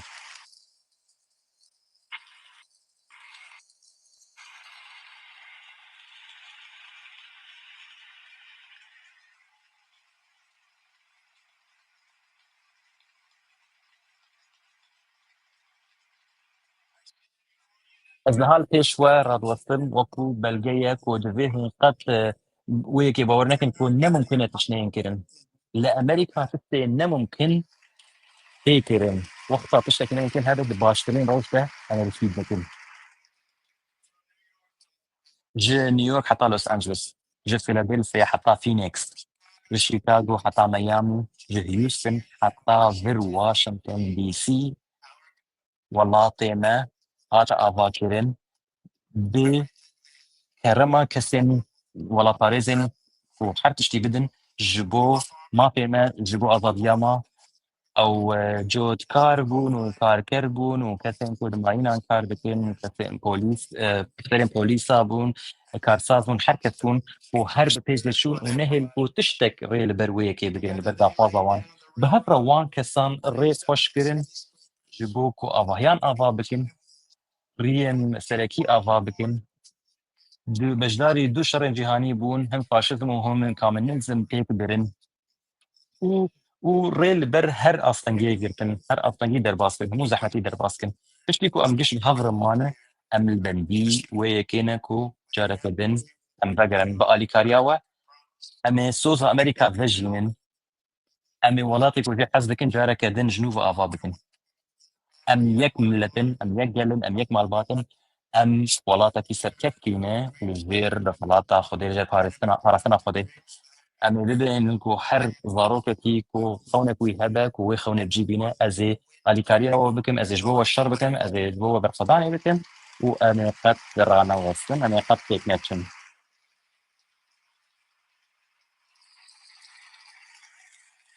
يلا إسقاط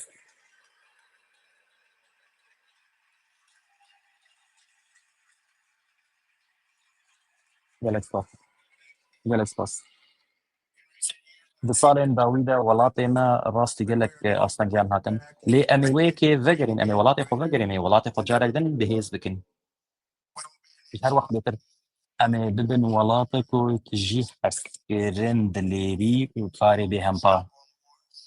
أو كاري ما تران راوستينا وتنتجي الحردري راوستينا أمريكا وجارة جدن رئيس أمريكا ورا جرتن جارة جدن خلك تشاري خبنونه لناف دجي خلكين خودي أولين جدا جدا أمي جارة جدن دولة من أمي جارة جدن سربلن بن أمي بهيز بن وأمي بسركة بن جهر وقت بيتك أمي بينينا دارجتين أمي نين ترساندن أمي نين شكاندن وأمي كونكشن منها جويرو جبيرا وأمريكا بدا ولاتكي آزاد سرور وسربخوة أمي بدليري راوستن وأمي بسربلنري بجين وأمي بخون المزن بالجين وتتشك غير البرمن ريا مدنا وصل تركو عشان روجا أمريكا روجا أمريكا يا ميا وروجا زيرين إنه هذا سبيكرين جلك سبات فدي أمريكا بباريس سبات لو هالكسي جلك سبات جلك سبات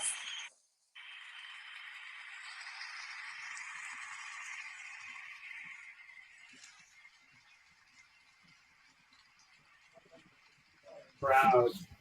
We will be strong and we will جاززا مەوەی ڕابردوودا لە ڕووماڵێکی تایبەتی بەشی کوردی دەنگی ئەمریکادا وتاری 47مین سەرۆکی ئەمریکا لە کاتی دەستبەکاربوونیەوە وەکو سەرۆک پێشکەشمان کردن ئەلبەتە سەرۆک ترامپ لە وتارەکەیدا جەختی لەسەر ژمارەیە خاڵ کردەوە لەوانە سەرۆکی زێڕینی ئەمریکا ئێستا دەست پێ دەکا لەمڕۆوە هەمووان ڕێز لە ئەمریکا دەگرن پەیماندان بۆ باشکردنی ڕۆژی ئەمریکا سەرۆک ترامپ ئاماژەی بەوە کرد کە ڕێگەنات لە هیچ کەس و لایەنێک ئەمریکا بەکار بێنێ ئاماژەی بەوە کرد ئەم بەڕێوەبەرایەتیە نوێیەی گەلێکی ئازاد و گەشەکردوو بەرهەم دێنێ ئاماژەی بەوە کرد کە بەکارهێنانی وەزارەتی داد وەک چەکێکی سیاسی لەمڕۆ بە دواوە کۆتایی پێدێ باسی لە ئاگرەکەی کالیفۆرنیا و زیانەکانی ئاگرەکەی کرد باسی لەو هەوڵانەش کرد کە بۆ کوشتنی داناڵد ترامپ درابوون لە کاتی هەوڵەتەکانی هەڵبژاردندا و دەڵێت لاوەڵێکی کوشتن ڕزگار بووم خوا ڕزگاری کردم بۆ ڕزگارکردنی ئەمریکا لە وتارەکەیدا جەختی کردەوە لەوەی کە ئەمریکا مەزن دەبێ بە بەراورد لەگەڵ هەر کاتێکی تری مێژوویی ئەم وڵاتەدا ئەلبەتە گەڕایەوە بۆ دواوە باسی لە بەڕێبەرایەتەکانی پێشوو کرد کە دەڵێ حکوومەت شکستی هێناوە لە پاراستنی هاوڵاتیان پاراستنی سنوورەکانیش بە هەمان شێوە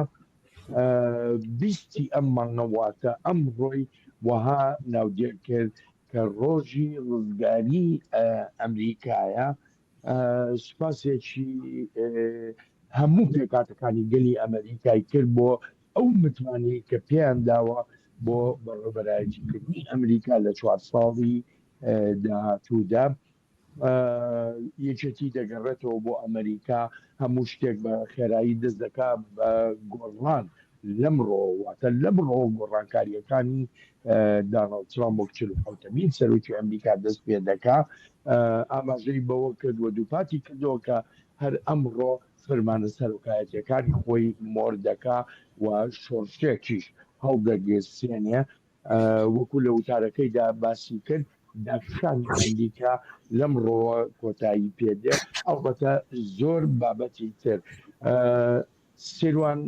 نازانم لەگەڵمانی یاننا پێ ناچێ ئێستا سیروان گەڕابێتەوە لامان ئەوە سپاسی ئەەکەین بۆ وەرگێڕانی ڕاستە خۆی وتارەکەی سەرۆک داناڵد ترامپ هێرۆ کۆچبەری یەکێک بوو لە بابەتە هەرێک گرنگەکان کە لەم وتارەدا سەرۆک داناڵد ترامپ جەختی لێ کردەوە چ بەرنامەیەکی نوێ هەیە بەڵێن وەکو جۆمان لێبوو و ئەمە بەشێکیش بوو لە هەڵمەتەکانی هەڵبژاردننی بابەتی کۆچبەری بەلایەوە زۆر زۆر گرنگ بووتی لەشکری ئەمریکا لە سنووری باشوور جێگیر دەکات و هەروەها وتی یەکێک دەبێت لە بڕیارە سەرەتایەکانی کە بڕیارێک مۆر دەکات بۆ بابەتی کۆچبەری یاسایی نێنە ناو وڵاتەوە و هەروەها گەڕانەوەی ملیۆنان کۆچبەری نایاسایی تر ئەمەش بەشێکە کە پێشتریش ئاماژە بەمەکرا بوو ئاماژەی بەم خاڵانە کردبوو وتی ئەو نایەوێت با بڵین وڵاتەکە بە شێوەیەک بێکە خۆی پێویستی بەشت بێ هاوڵاتیانی ئەمریکا بەڵام هاوڵاتیانی تر بێنە ئێرە بە شێوەیەکی نایاسایی و هەروەها ئاماژەی بەوەش کرد هەموو ئەو بابلین باندانە و ئەو باندێ تاوانکاریانە دەخاتە لیستی تێرۆریستانی بیانێەوە کە بابلین باندە تاوانکاریە بیانەکانە مشکەمە بەستی بەشێکی زۆری لە کارتێلەکان بوو کە ئەمانش لە بابلین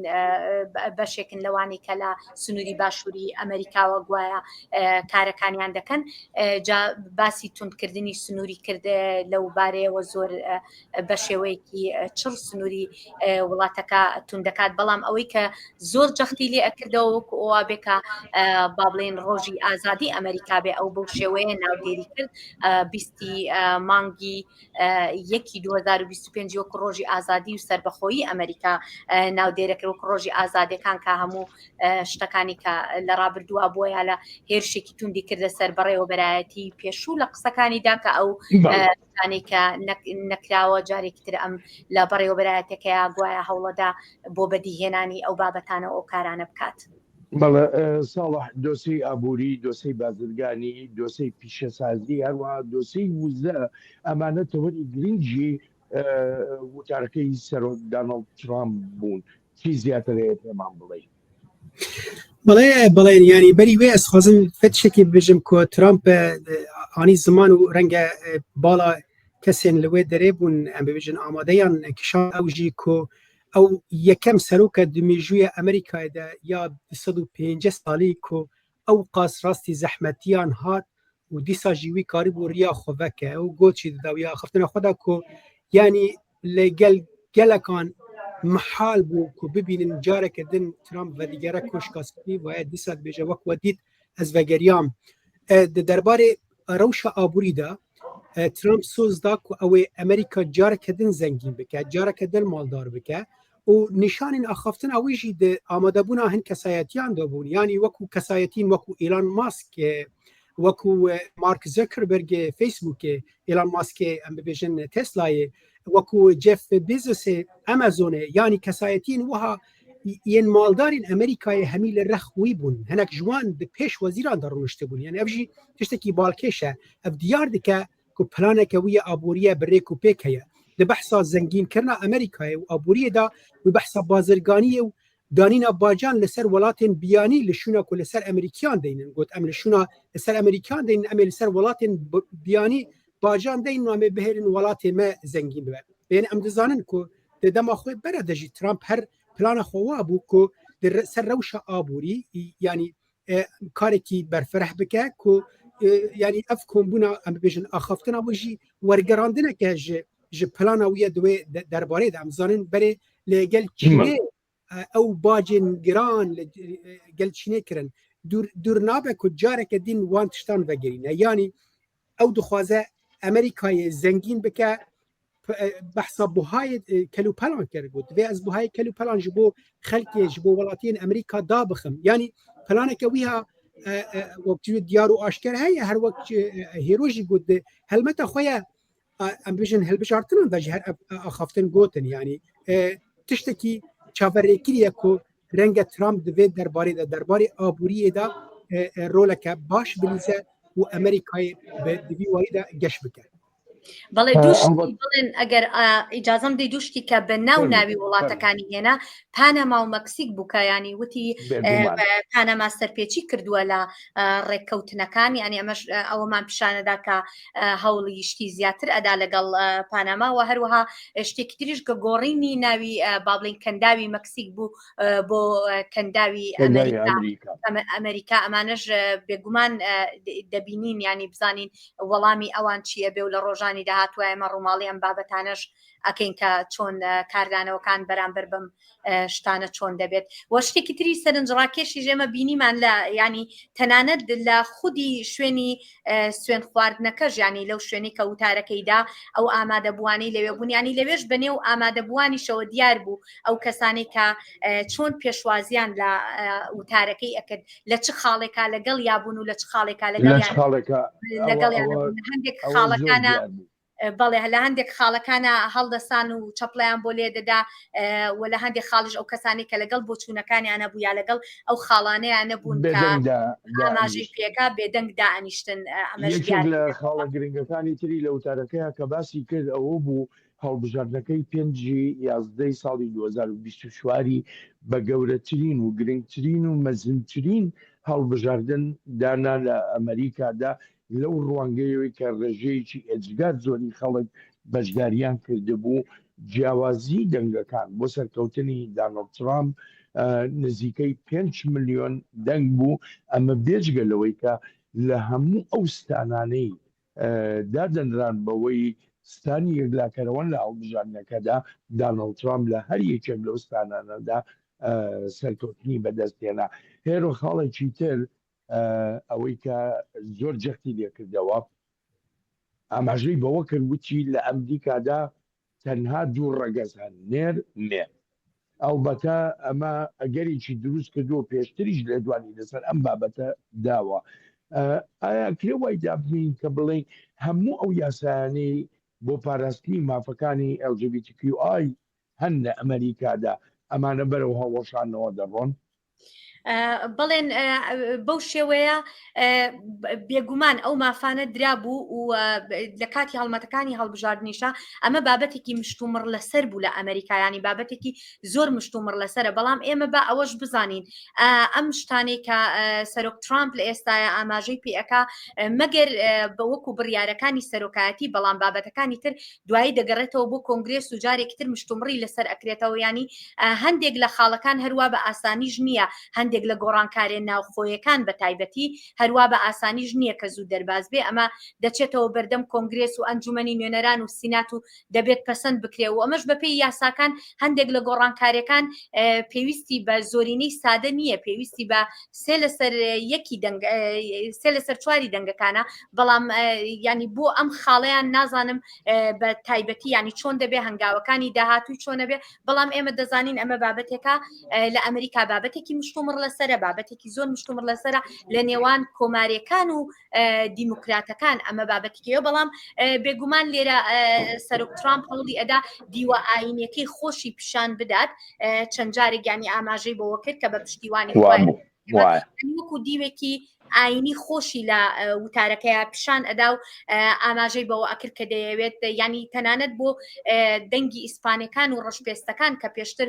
والێک ئەدرایەوە هەمیشە دەنگی ڕەشپێستەکان زیاتر بۆ دیموکراتەکان بوو بێت بەڵام ئاماژەی بۆش کرد سوپاسی بە تایبەتی ڕەشپێستەکان و ئیسپانەکانی کرد کە دەنگیان پێداوە وتی لەگەڵیاندا کار دەکات کاریان بۆ دەکات ئەمەش ینی هەوڵی ئەدا پشتیوانی ئەوانیش هەمیشە هەر لەگەڵ یا بن و بەدەستی بهێنێ و لە لایەکی تریشەوە ئاماژەی بەوەش کرد ئەوەش زۆر خاڵێکی گرنگ بوو بەلامەوە کە ئاماژەی بەوە دەیەوێت وەکو کەسێکی دروستکەری ئاشتی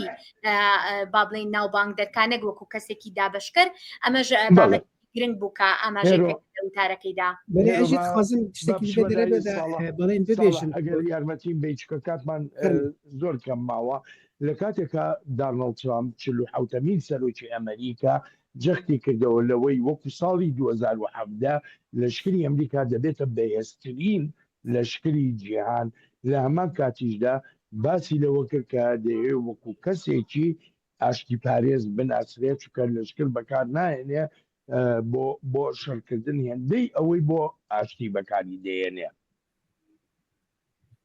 بەڵێن ینی ئەسخوازم شێکی دژی باڵکێش بوو دەوێ ئاخفتنێدا ئاخفتناویدا کو ئەم دەزانن ینی وەکو وەگوت ینی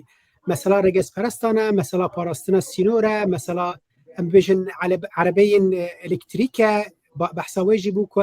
ڕێڤەبەریە بەرێ و ڕێڤەبەریە نەها هەنێکی نە لەسەر ناکۆکن لە تشتێکی باڵکێش بوو کو هیچ کۆ ببێژن سەرۆکێ بەرێک و ئەم هاتکارن ببێژن جۆ بایدن و جیگراوی کامێلا هەرس رابن و چەپەکان نێخن ئەو ژی گرێدایی بوو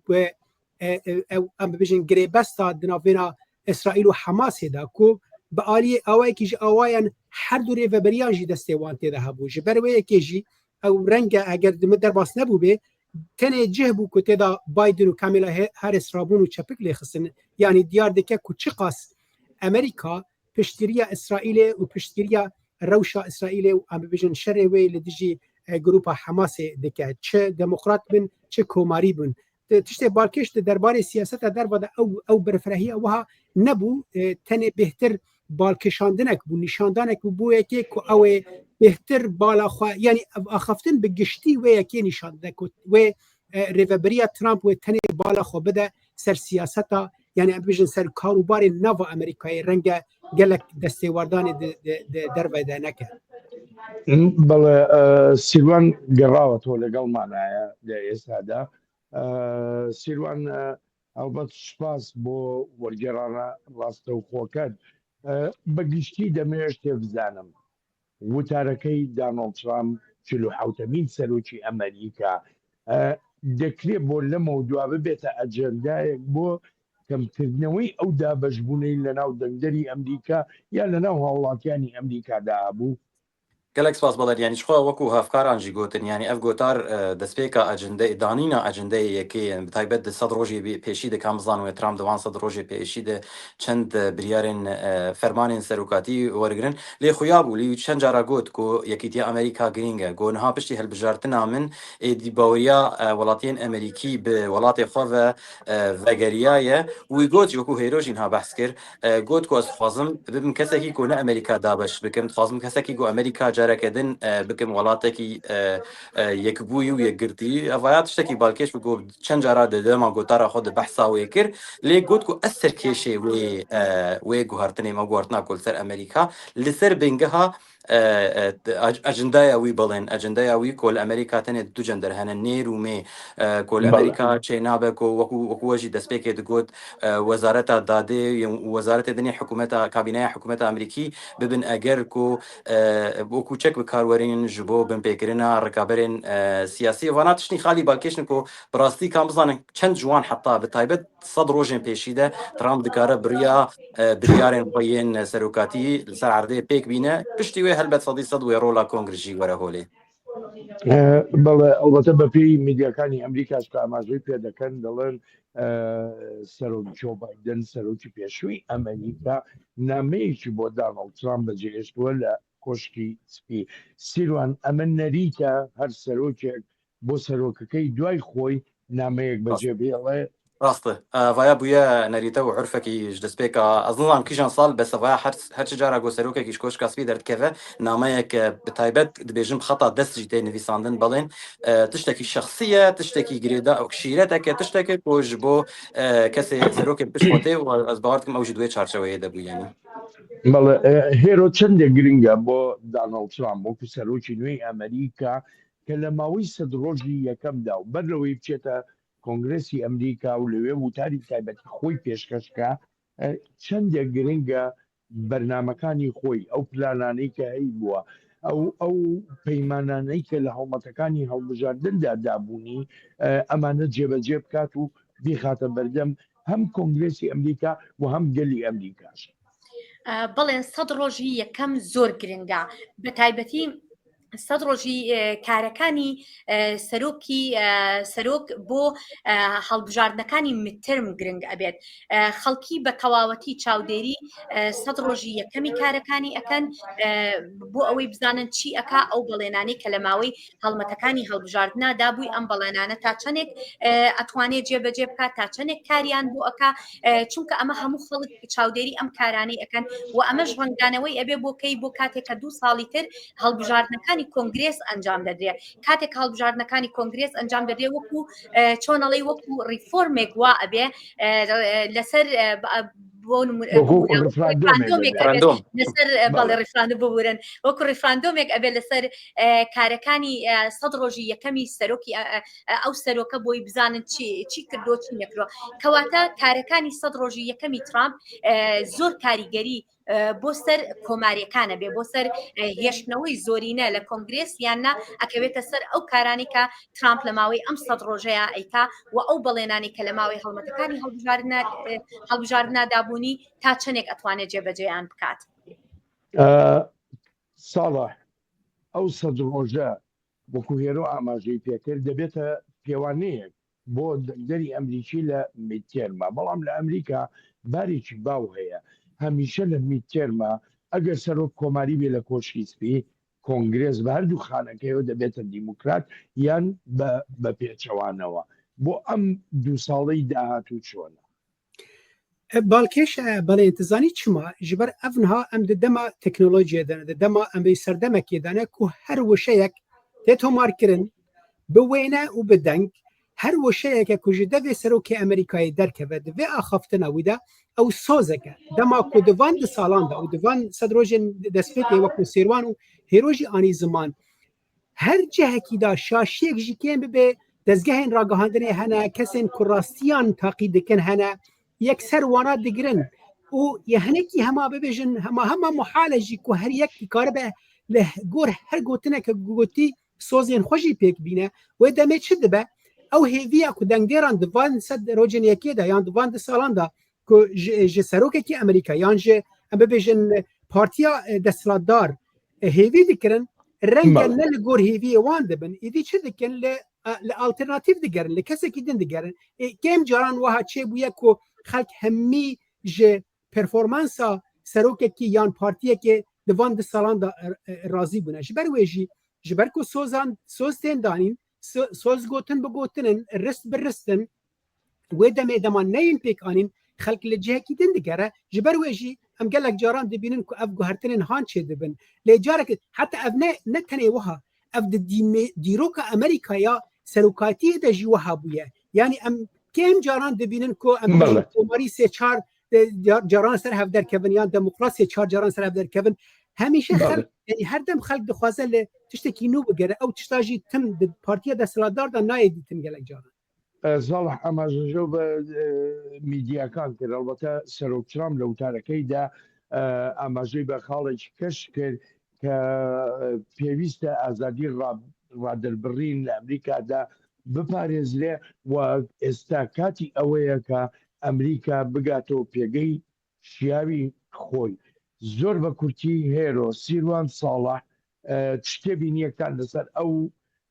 لێدوانەی سەرۆکترام بە هەیە یا چ زانیاریەکی زیاتر هەیە بە کورتی تکایە هێرۆ فەرموو